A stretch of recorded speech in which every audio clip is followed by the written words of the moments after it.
Hi, everybody. Thank you so much for joining us. We'll get started in just a minute. Uh, we're going to kick things off with a quick little icebreaker once everyone's settled. So just start thinking about it. I'll post it up here.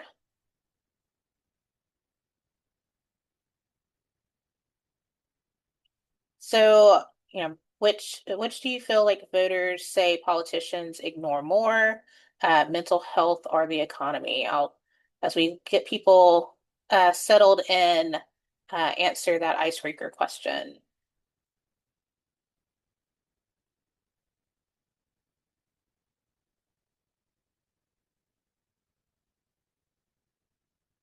We have exciting topics today for our this month's plus and minus.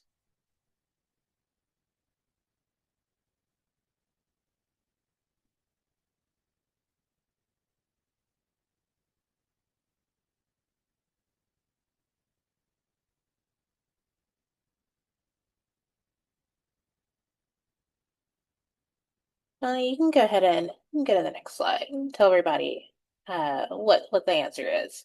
So, um, uh, pretty much everyone is about spot on. We have 84% saying that mental health is what politicians ignore the most, with the economy coming at 16%. In the actual poll, we had 82% say that politicians ignore mental health, and 55% say the economy. Um, some other housekeeping before we continue on. Just want to note that this session will be recorded, uh, and we will share out that recording as well as the slide deck afterwards. As we go through the data, if you have any questions, feel free to hit that Q&A button in your Zoom window, and you can submit your questions that way.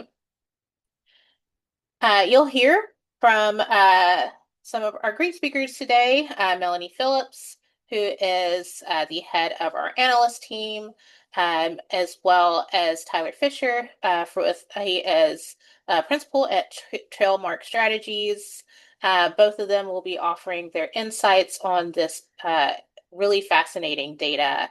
I am Samadi Thomas. I'm an analyst here at Change Research, kind of your host today. Also, want to note Mike Greenfield. He is our co-founder and CEO, and Flora Mendoza, who is our strategic accounts lead. So, diving into our agenda, we'll start with why now. So, why mental health is getting more political attention, and why that hasn't actually translated to better outcomes for people in America. Then we'll cover the consensus, so access and affordability, are where we are seeing voters, where we seeing voters agree across party lines.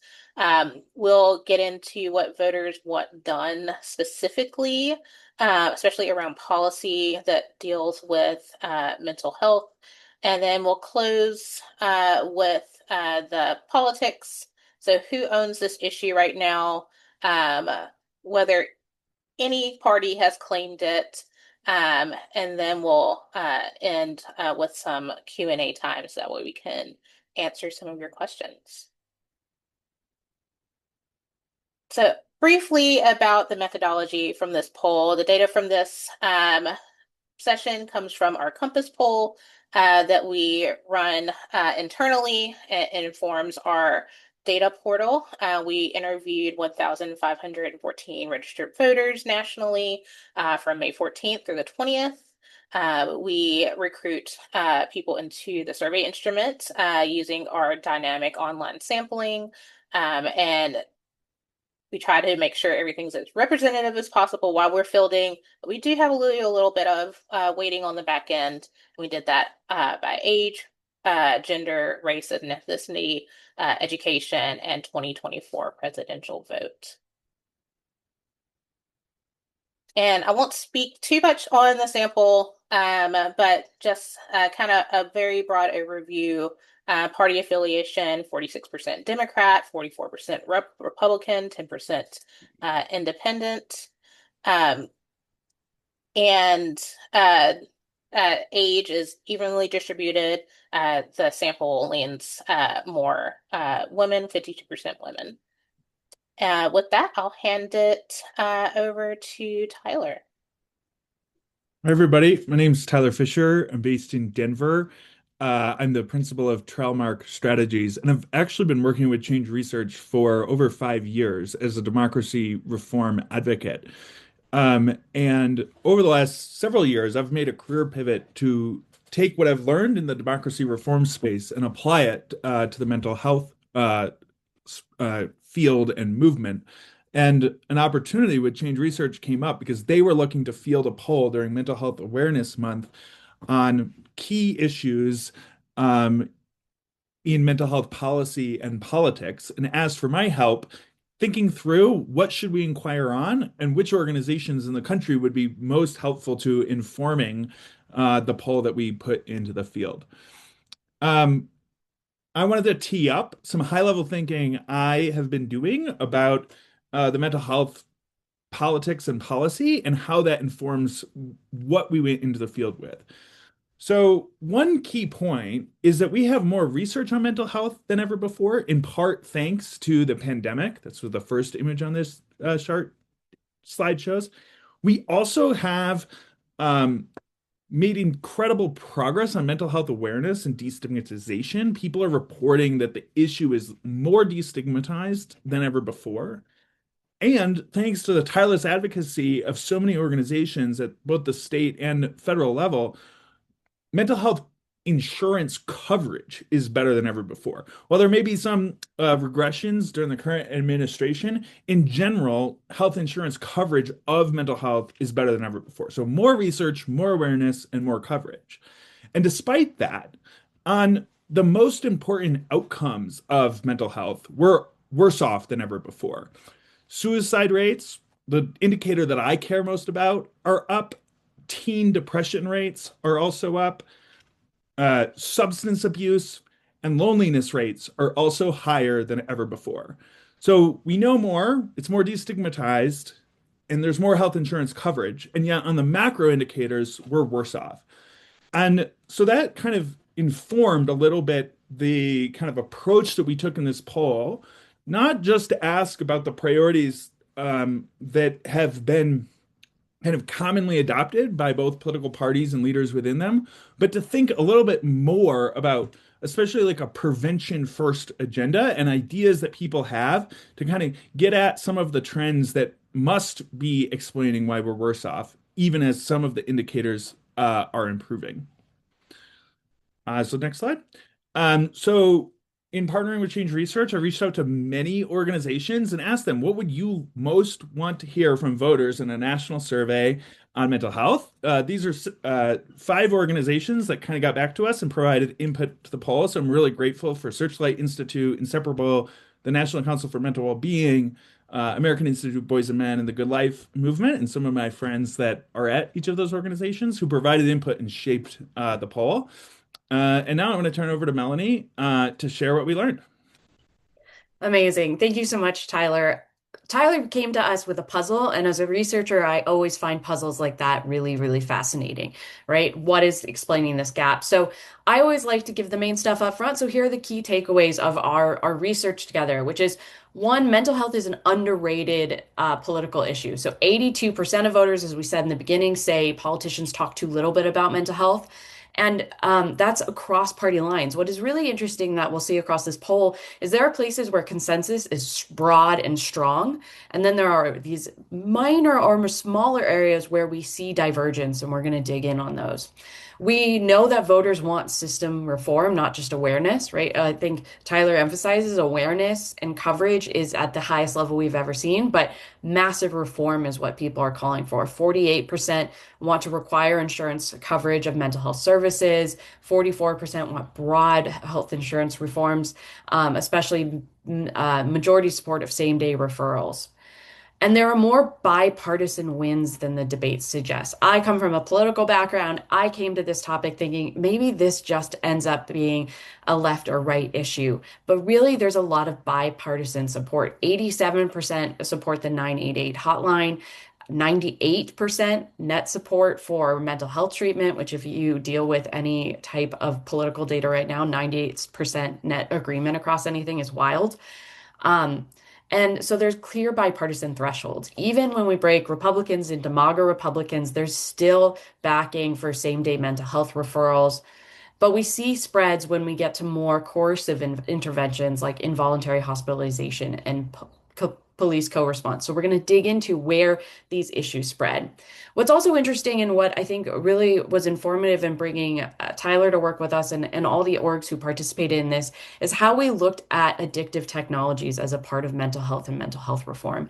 And voters want guardrails on addictive technology. And these guardrails are something that are being explored in other countries. Australia has implemented a social media ban for young people, and other countries and European countries are exploring it as well. And I believe the UK just took steps in that direction as well. So 88% support requiring social media companies to verify ages. And among other potentially addictive technologies, we'll dive into the broad backing for support. So jumping on into it, there are three areas where we see voters diverge. One, it's around messaging, around therapy culture, and potentially make America healthy, those different phrases that have become more politicized. There's also big gaps in coercive interventions, right? Young people are very, very against coercive interventions in comparison to individuals who belong to older generations. And this idea of this age split is something we see actually a lot across the data and in very interesting ways that you might not expect. For example, young people do support many of the bans on age or the implementations of age limits on addictive technology. So it's not really a divide on whether mental health matters. We see this broad consensus, but it's how mental health should be handled and messaged with, and what areas of individuals' lives, such as schools or their home lives, should be intervened in with these types of mental health reforms. So let's set the stage. Why mental health? Why now? I mean, the timing was great with a mental health awareness month in May, but we're also from Change Research in political season. And we're seeing a time period in which we have potentially a new lane of areas in which voters want to see action. So we want to see if one voter's demand is there. I'm going to ruin the ending. Yes, the voter demand is there and what the demands are for. So Americans say politicians aren't talking enough about mental health. That's 82% say politicians talk not enough or way too little. And this view is shared across party lines. So you can see here graphed, the dark red is way too little and the lighter red is not enough. It crosses the 50% threshold, even when we break it down to the Dem, the Independents, and the GOP. The stronger intensity is seen in Dems and Independents, with 50 to 51% saying way too little is being talked about in mental health. I think this is especially interesting when we ask this in a battery like the economy. And there is definitely a need for more vocalization among politicians to talk about this issue that many voters are very interested in reform on. And when we're asking them, okay, so you want more talk about mental health, what do you believe elected officials should focus on when it comes to health policy? And it very, very clearly centers around insurance coverage and reform. If you're studying the economy, like many of us are, tracking the elections, insurance coverage and costs of healthcare is one of these key things. So when we're talking about this need for mental health coverage, it's also tied strongly with the economy. And so I think what's key to politicians is when they're talking about the economy, they can't not talk about some of these aspects of mental health coverage. So 48% of voters want to require insurance providers to cover mental health services and medications recommended by medical professionals, and 44% want to reform health insurance. And we asked an open-ended to see, well, before we even asked this, which question, what do they want? So what do voters want and what do they want to focus on? We see reopen mental health institutions, school and education, affordable access to care. These are the things that many people are flagging in the open-ended qualitative data. And so then let's go through the specifics, right? Let's break it down. So we've established there's a puzzle and there's broad need and no one's talking about it, which I think is like kind of the golden scenario you need when you're trying to bring up and get attention on an issue you think really matters. So let's dive into the consensus and voters on access and affordability. So voters agree that insurance companies make it difficult to access mental health coverage. A lot of change research has been doing, and Bold has been doing a lot of work on different issues that insurance companies are just not responding to, and the lack of access and getting the coverage that many people believe that they pay for. So we asked, do you believe most health insurance plans make it easier or difficult to find affordable mental health care providers? That's 68% of voters say very difficult to difficult. And then a large about not sure. There's probably a portion of the population that's never even tried, and that's where we see that gap. Only 11% say it's easy. That's quite notable. Something that should be easy. I mean, in the technological age we are today, you would think that this would be a relatively easy thing, and it's not easy for anyone. So, cross Dems and GOPs, which are our largest split, it also is a measure of some cross-cutting age and gender. We see that it's above 50% on all of these categories say it difficult. And when I broke down the data, and we'll show you how you can break down the data yourself in a little bit, it's across all subgroups. No one is finding it particularly easy to find and access mental health care coverage. And especially thinking about the times in which an individual needs mental health care coverage, this is particularly when you need something to be easy and accessible. And what's interesting is that mental health is very clearly seen by American voters as a public problem. But what to do about it and the messaging is where we start seeing the divergence. And this is where I find it particularly interesting. So Republicans and Democrats align on public safety and the need for change, but the messaging is where they split. Um, so how much do you agree or disagree with each of the following statements? So mental health affects public safety in the US, and mental health affects the strength of the US economy. And so what we see here is 86% say mental health affects public safety in the US, and 63% say mental health affects the strength of the economy. So general agreement that this matters, and then general agreement of a need for change. So mental health is a public issue that affects communities, 82%, and the country needs to make major changes to the mental health policy, 84%. Messaging is where it gets different. And this is where I think we're one seeing salient verbiage or salient rhetoric that is being politicized in certain ways. But also, we're seeing just what we say about what needs to be done and potentially how it connects with the intervention that it suggests also breaks down. But even we need to make America healthy again, which I would say is a rhetoric more commonly used by people on the who lean more conservative.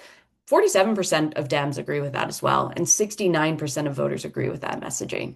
Where we see the potentially the more partisan cue is therapy culture has gone too far in the US, with Dems overwhelmingly disagreeing and Republicans agreeing. So when we're breaking these down, we can see that priorities and need for change alignment, but the messaging and what that entails is where we start to differ. So what do voters want done? Okay, we want voter health change. We agree there's top priorities. What do we need to do? So I've broken this down into three groups. So the first top three, broad bipartisan support, general agreement, even breaking it down into further crosstabs we see. And I'm going to jump into these three and more specific. So when we're looking on housing and community integration, we see that allowing federal housing funds to pay for mental health services at affordable housing sites is 64%. And we can see it's broadly across the way. And when we're looking at expanding services, such as programs like the AmeriCorps and the Peace Corps, we see 74%. And I'm curious when we were asking these, there's a couple of these that I'm gonna ping Tyler to speak on. And so, Tyler, I'm a little curious about why this question in particular and why you think we see this broad consensus. Yeah, I think that, my own bipolar journey and mental health journey has taught me that therapy, psychiatry are really important interventions to helping people with mental health. But connection matters too. The US Surgeon General under the Biden administration put out an 100-page report on the loneliness epidemic. So I think when I think about what are some interventions that are innovative and outside the box that the mental health movement might not be talking about, but say the democracy movement that I did come from has been talking about um, expanding programs like AmeriCorps and Peace Corps, create connection for individuals, but they also can be a key solution to the mental health workforce crisis that we face.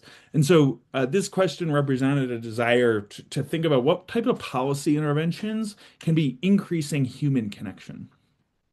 Yeah, I think that's such an interesting part of the puzzle that I wouldn't have probably included without this broader work with stakeholders like Tyler. So I think it really adds a large complexity to when we're thinking about what reform could look like. And then on substance abuse and addiction, Tyler flagged that substance abuse is increasing, or at least one of the measures that Tyler used. And so we asked, how much do you support making it easier to access overdose reversal medications like Narcan, and fentanyl test strips? 79% overall agreement, broad support across age groups. And then we also asked kind of an alternative, requiring pharmaceutical companies to publicly disclose payments that they make to any addiction treatment centers and prescribers. Again, broad support, even breaking down MAGA and non-MAGA, where we've been seeing a lot of divergence and broad support across age groups. Future research that I think would be interesting here is that obviously people love to say they agree and they want more. I would be curious on where is the cost benefit of this, right? So that I think is Tyler and I are already brainstorming next steps of research and okay, we want all these things. How do we fund them? How do we prioritize them?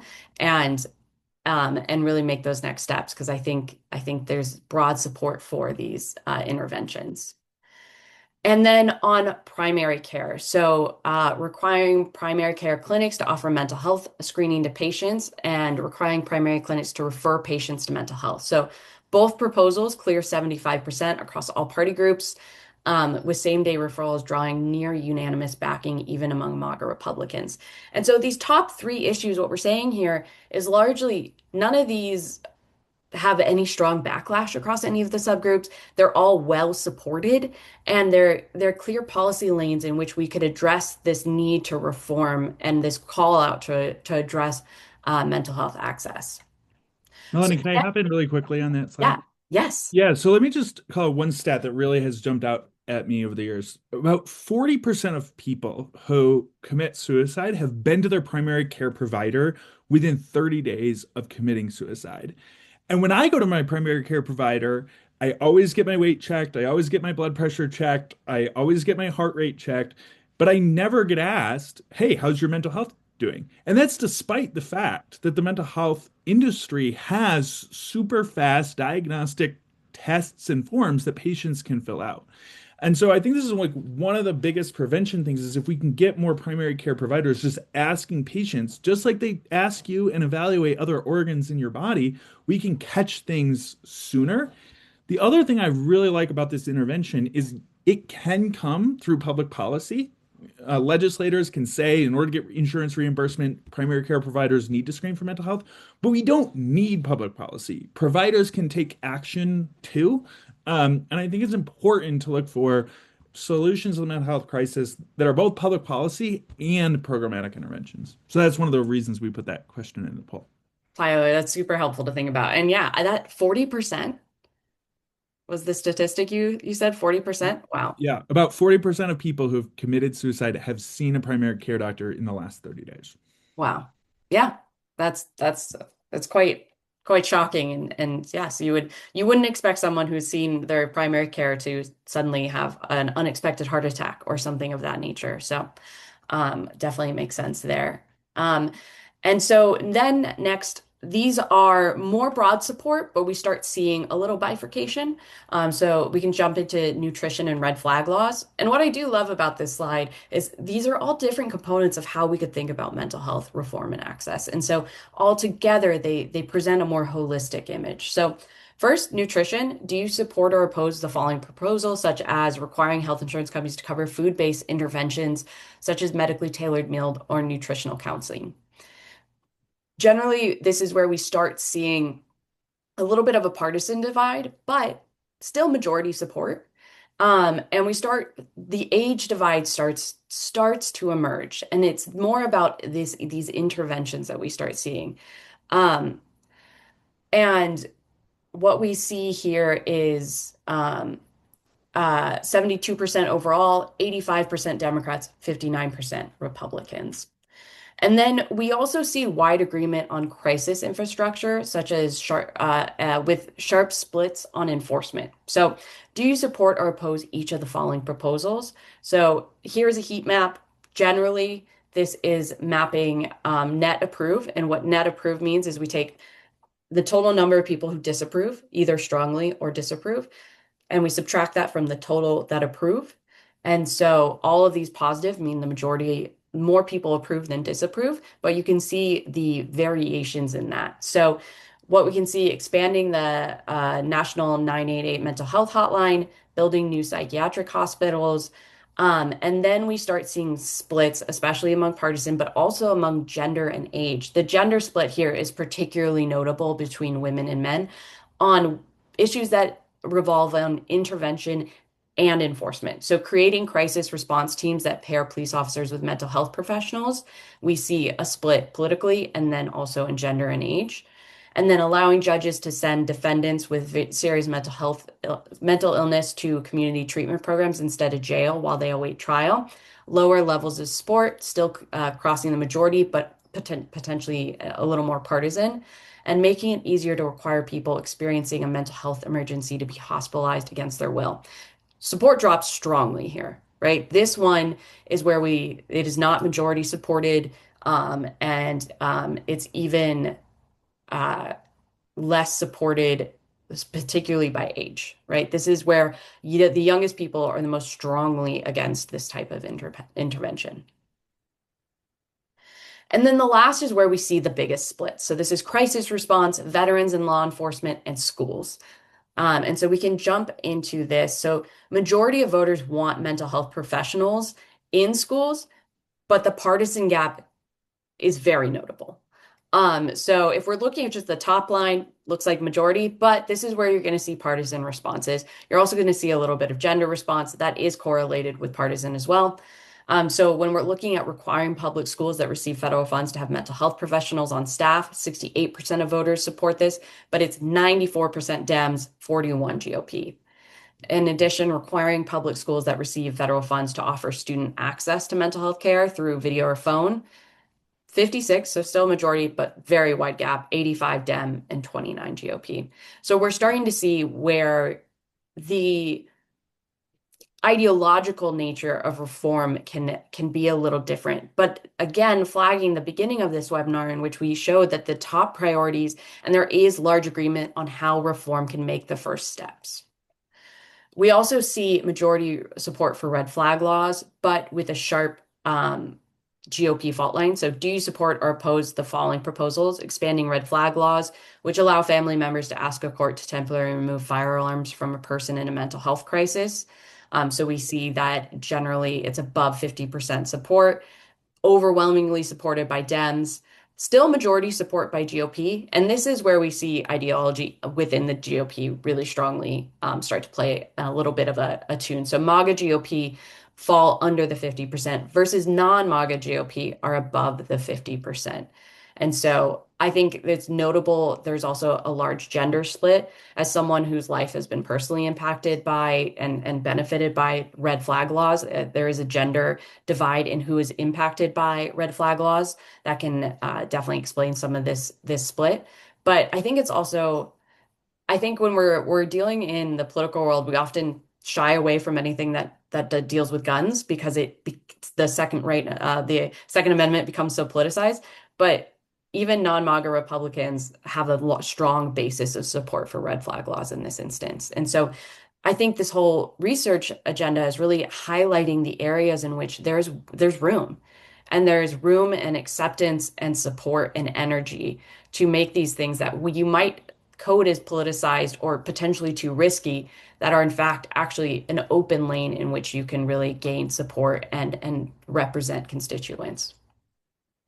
And the last one is veteran and law enforcement draw broad support for mental health, um, with an interesting divide that I think I flag that the youngest voters are the most supportive. And maybe it's an old research bias that I have in my head. When you think of young voters, you don't generally think of the largest support for law enforcement. But we see here, do you support or oppose the following proposals? Expanding mental health treatment programs for military veterans, clearly very well supported, almost no one opposing it. And then expanding mental health treatment programs for police officers and other law enforcement. So, young people 18 to 34 are actually the strongest supporters of this. Women are 10 points more likely to strongly support law enforcement mental health programs, and particularly among African American respondents that support law enforcement mental health programs. And I flag these three groups because depending on the way you cut different statistics and different indicators, these groups are impacted, particularly by these lack of services. And so important to see that this is a need they've identified.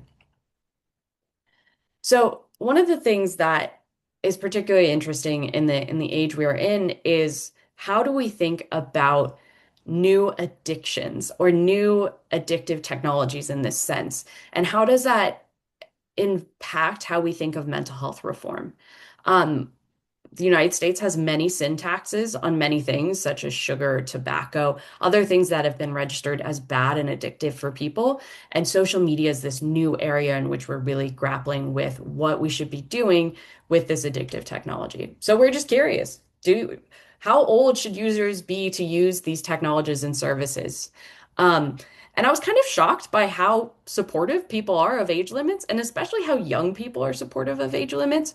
So when we're looking here, and I'll divide this in the next slide, but there's like two camps. There's the 15 to 18, so 15 years old and plus, and then the 18 to 21 years old and plus. And so when we're looking at breaking these down, so 18 years old is generally gambling apps, adult websites, cryptocurrency trading apps, and broad support that this should be 18 years or older. So 92% of 18 to 34-year-olds.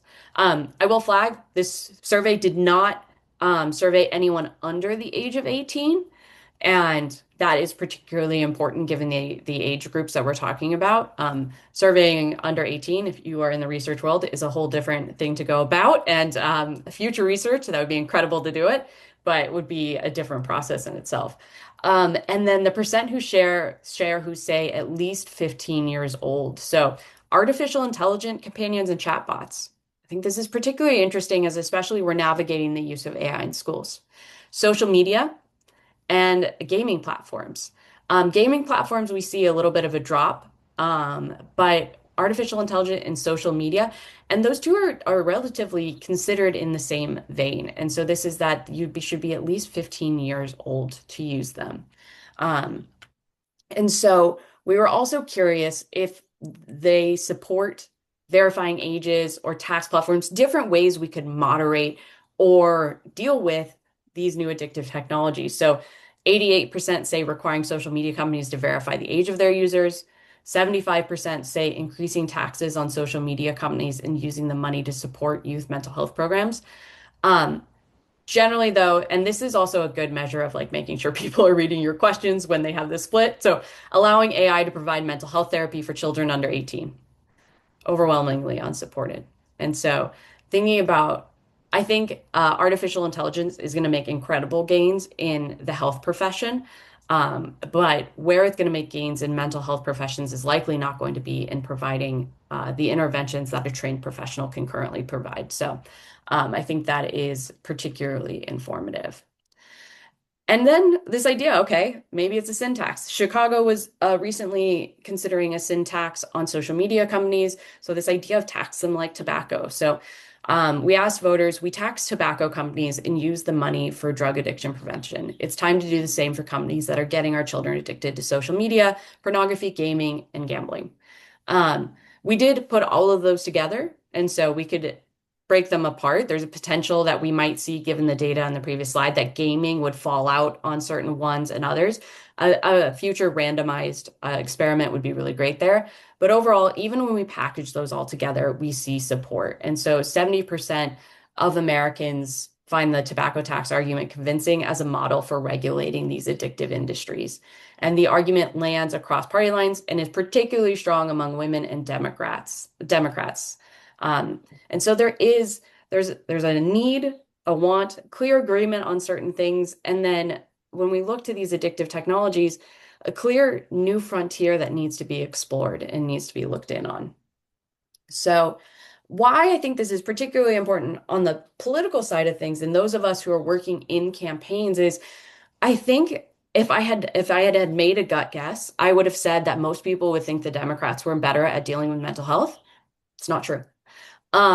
Most people, or the plurality of people, say neither party is more trustworthy to handle mental health issues, and neither party cares more about the mental health of you and people in your life. This is an open lane for realignment on this topic with politicians. It is not coded as a Democratic issue or a Republican issue. There are phrases in which we've highlighted throughout this presentation that may be more or less partisan, but there's an open lane. And so what's particularly important is there's an open lane that has potentially high reward.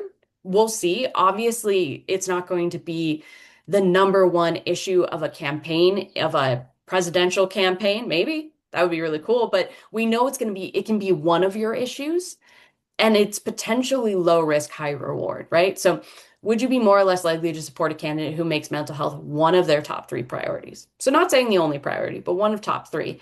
And over 50% say somewhat more likely or significantly more likely. Falls out a little bit on GOP, but what I'd like to point out is the backlash side. So that's the red in this. So if we were concerned about this being very partisan, what we would expect is that red to be quite strong on the GOP line, but it's not. It's just a no difference. So there's just a net gain rather than any significant backlash, and that it's not particularly split among the GOP fault lines either. So thinking about this in where we're pushing for this is there's a component of the economy, which is health and health costs and work and jobs that are also heavily overlapped with mental health reform and mental health accessibility that currently is up for grabs in who and what political camps can really make this their issue. And it potentially is very low risk. So something definitely to explore. And so I hand it back to Tyler to finish on really with this research and where we're going to next. Thanks, Melanie. I really appreciate it. So let me return to that question I asked at the top, which is how do we know more about mental health than ever before, uh, have increased awareness of mental health and driven down destigmatization, how improved health insurance, and yet, as we talked about at the top, we're worse off than ever before on the major indicators that matter most.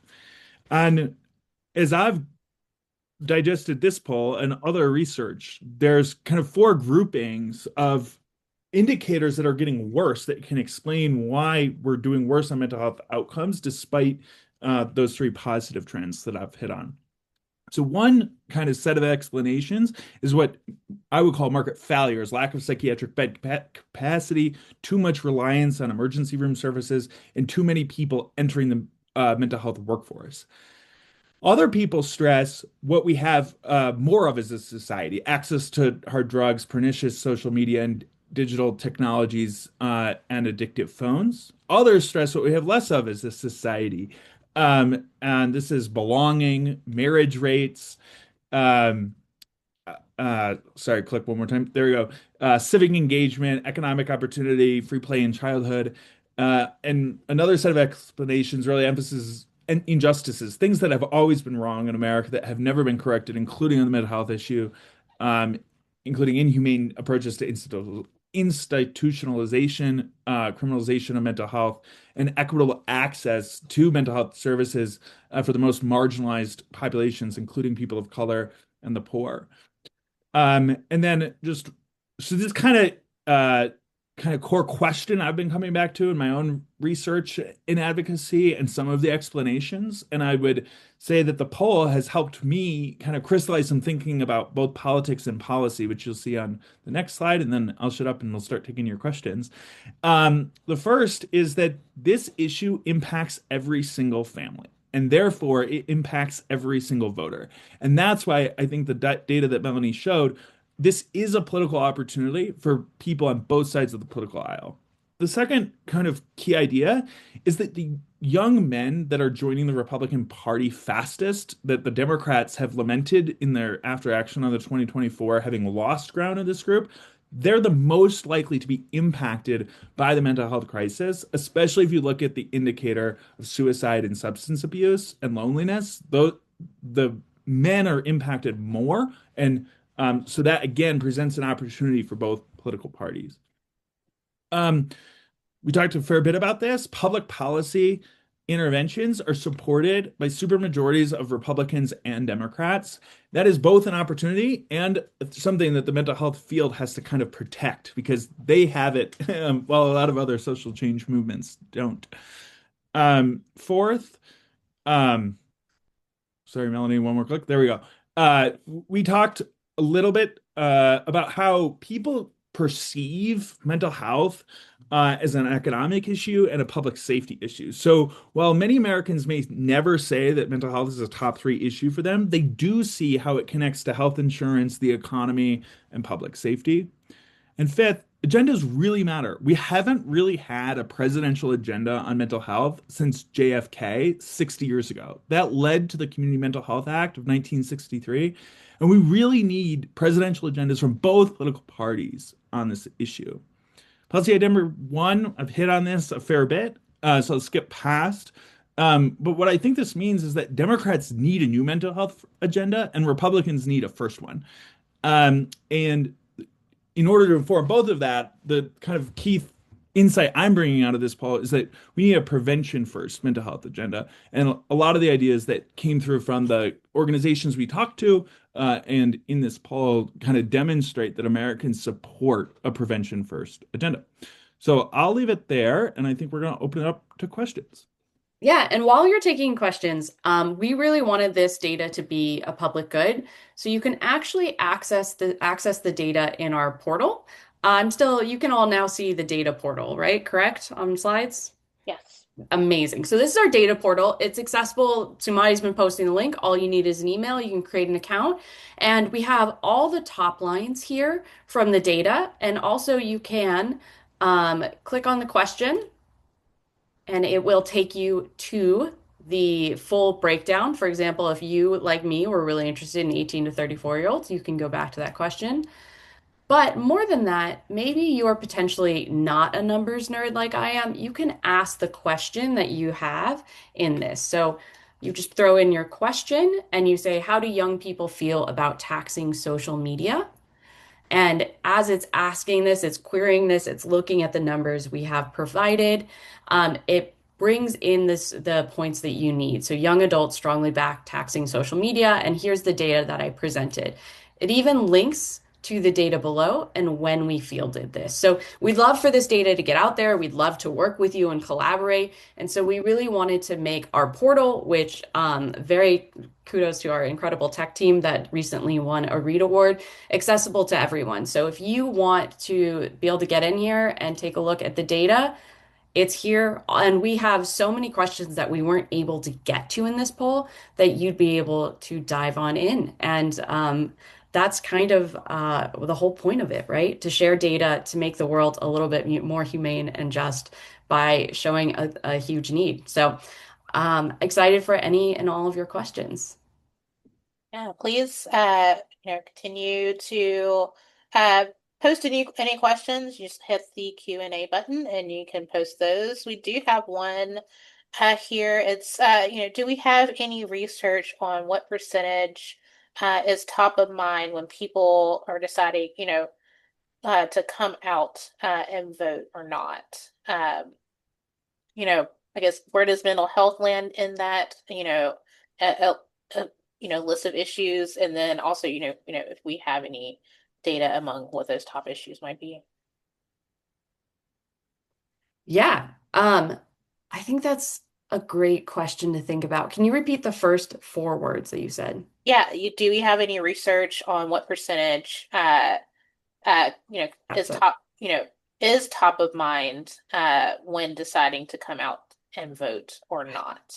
Yeah, so obviously, the big motivators right now to voting are pocketbook, so things that are affecting your pocketbook, so the economy and that. And that's where I think mental health plays a big role in this because access to health and access to community and all of that is part of that. And so those are the percentages. And we actually collect that data every month in our Compass poll. And so you're able to see that more broadly in that, and you can access that in the data portal. But right now, corruption and the economy are really big drivers. But I think everyone's going to be talking about corruption in the economy. And so diversifying by having, like Tyler said, a reform and prevention first agenda can really help connect that. I also have another question here. So a policy in this person's state says, that is about, to devastate access to behavioral health is healthcare is the Medicaid work requirements, both at the state and the federal level. Do you have suggestions on how to frame this to cut through, the support some people hold for those work requirements? Hmm. So there were two questions we asked in the survey that I think are worth pointing to. So we asked, do you support or oppose the following policy priorities? 90% of respondents said they support requiring private health insurance companies to cover mental health treatment prescribed by a licensed mental health provider. There's overwhelming support from Americans that if a provider says you need the care, that it should be reimbursed by private health insurance. We also asked, do you support or oppose requiring Medicare and Medicaid to pay for the same rates for mental health visits as for physical health visits? And 79% of Americans support that policy priority. And so, those are two bits of data from our survey, and that I would lift up for that person. Yeah, no, I agree. We have kind of a question, kind of more of a comment, but someone says Love it. not to give you any more work, but now that we have this baseline, have we considered conducting the survey annually? I mean, yes, I am always loving tracking data. I'd be curious, now that you have access to all the questions, what questions, and you can email me, I'm Melanie at Change Research. What would you want tracked? So I run our internal research, and so I have the ability to make that happen. We have another question that just came in. So, is there any data you can point to looking at that meta level analysis on society-wide implications of everyone being subjected to a decade-long mental health nightmare? So, I guess, has just everything we've gone through in the last decade, how is that affecting people's mental health? Yeah, Tyler, I'm curious because there was a Yeah. ton of research, obviously, during COVID.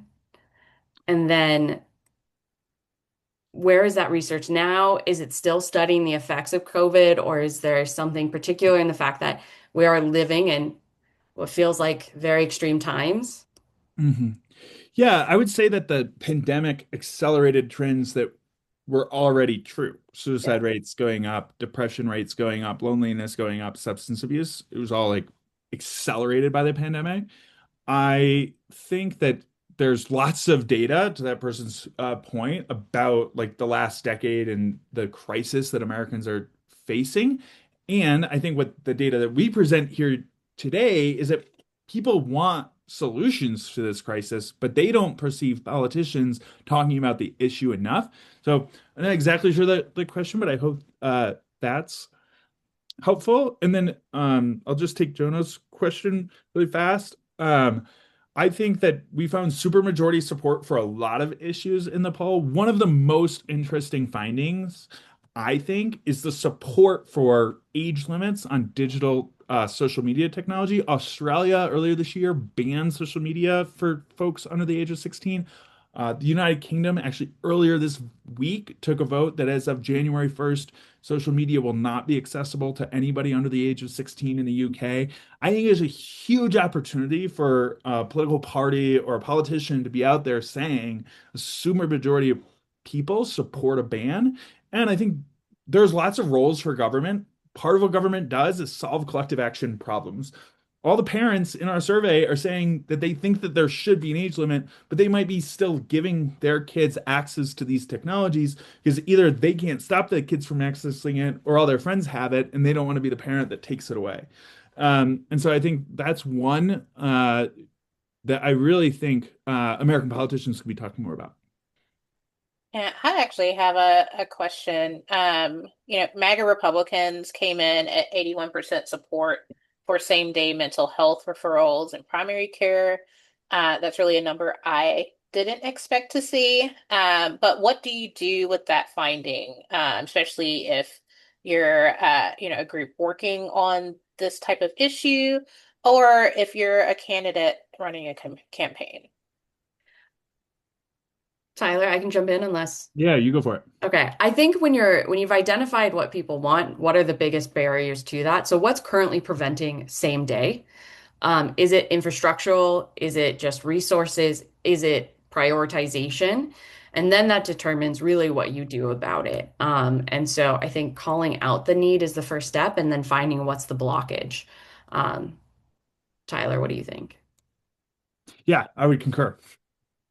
Amazing.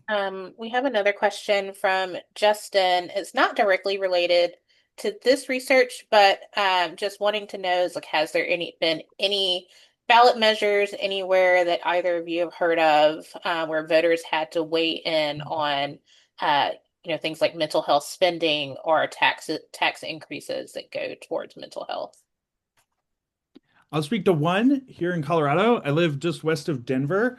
In 2024, 56% of people said yes to a 0.3% increase in sales tax to fund Denver Health and the local hospital authority to provide increased access to mental health care. So that's just one. I'm sure there's lots of others with other experts, and we can make sure to follow up with you to get you even more data. But that's just one I quickly could pull up the results on.